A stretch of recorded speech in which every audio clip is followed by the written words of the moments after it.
வெற்றி கழகத்தின் பொதுச் செயலாளரா இருக்கும் புசி ஆனந்த் விஜயின் ரைட் மற்றும் லெப்ட் ஹேண்ட் என்று சொல்லப்படுகிறது.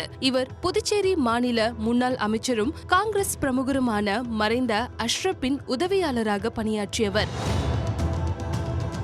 அப்போதிருந்தே விஜயின் தீவிர ரசிகரான இவர் புதுச்சேரி மாநில விஜய் ரசிகர் மன்ற கௌரவ தலைவராக இருந்து அதன் பிறகு தலைவரானார். 2006 நடந்த தேர்தலில் புதுச்சேரி முன்னேற்ற காங்கிரஸ் கட்சி சார்பில் புசி என்ற தொகுதியில் போட்டியிட்டு எம்எல்ஏ ஆனதால் இவர் புசி ஆனந்த் என்று அழைக்கப்பட்டார். என்னதான் எம்எல்ஏவா இருந்தாலும் விஜய் மன்ற தலைவராக நீடித்து வந்தார் புசி ஆனந்த். தொடர்ந்து விஜயுடன் நெருக்கமாகி அவரது நம்பிக்கையை சம்பாதித்த ஆனந்த் அகில இந்திய விஜய் மக்கள் மன்ற பொறுப்பாளர் பதவிக்கு உயர்ந்தார். அதன் பிறகு முழுமையாக விஜய் மக்கள் இயக்க பணியில் இறங்கிய அவர் விஜயின் அரசியல் பயணத்திலும் பெரும் தூணாக இருந்து வருகிறார்.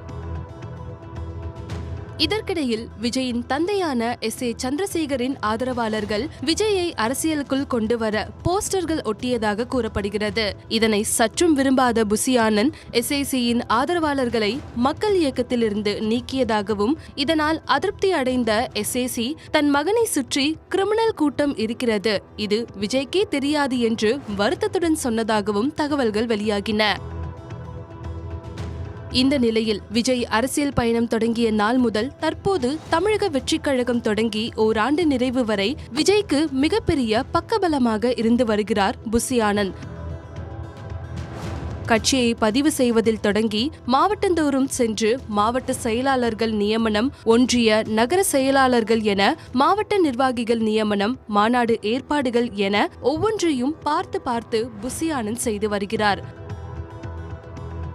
ஆனால் இந்த நியமனங்களில் புசி ஆனந்த் குளறுபடி செய்கிறார் என்றும் அவருக்கு நிர்வகிக்க தெரியவில்லை என்றும் தலைமையின் காதிற்கு சில விஷயங்கள் சொல்லாமல் தடுத்து வருகிறார் என்றும் பல குற்றச்சாட்டுகள் புசி ஆனந்த் மீது வைக்கப்பட்டு வருவதாக தாவைக்காவினர் சிலர் கூறுகின்றனர்.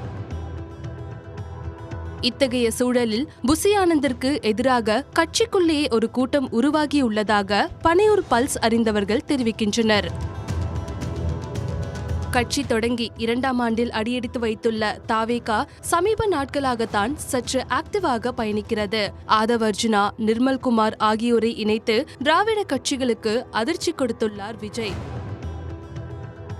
இந்த சூழலை தங்களுக்கு சாதகமாக்கிக் கொண்டு முன்னாள் குடியரசுத் தலைவர் பெயர் கொண்ட இருவர் தாவேகாவுக்கு விதிமுறைகளை தயார் செய்து கொடுத்தது நாங்கள்தான் என்றும், தாவேகாவிற்கு தேர்தல் ஆணையத்தில் அங்கீகாரம் வாங்கி கொடுத்ததும் நாங்கள்தான் என்றும், விஜய் பேசுவதற்கும் நாங்கள்தான் எழுதி தருகிறோம் என்றும், நாங்கள் இல்லை என்றால் கட்சியே இல்லை என்றெல்லாம் வெளியில் தம்பட்டம் அடித்து வருவதாக தகவல்கள் வெளியாகின்றன. அது மட்டுமில்லாமல் தாவேகாவில் பொறுப்பு வாங்கி தருகிறோம் என்று சமத்தியாக கல்லா கட்டுகிறார்கள் என்றும் கூறப்படுகிறது. இவர்களுடன் கட்சியில் முக்கிய பொறுப்பில் உள்ள தற்காப்பு கலைநபரும் கூட்டு சேர்ந்துள்ளதாகவும் தகவல்கள் வெளியாகியுள்ளது. இந்த கூட்டணிதான் புசி ஆனந்தை பதவியிலிருந்து வெளியேற்ற மொட்டை கடுதாசி போடுவது என பலவற்றையும் செய்து வருவதாக, இது விஜய் காதுக்கு செல்லவே இதுபோன்ற நபர்களை ஏன் கட்சியில் சேர்த்தீர்கள் என்றும் கடுக்கடுத்ததாக கூறப்படுகிறது.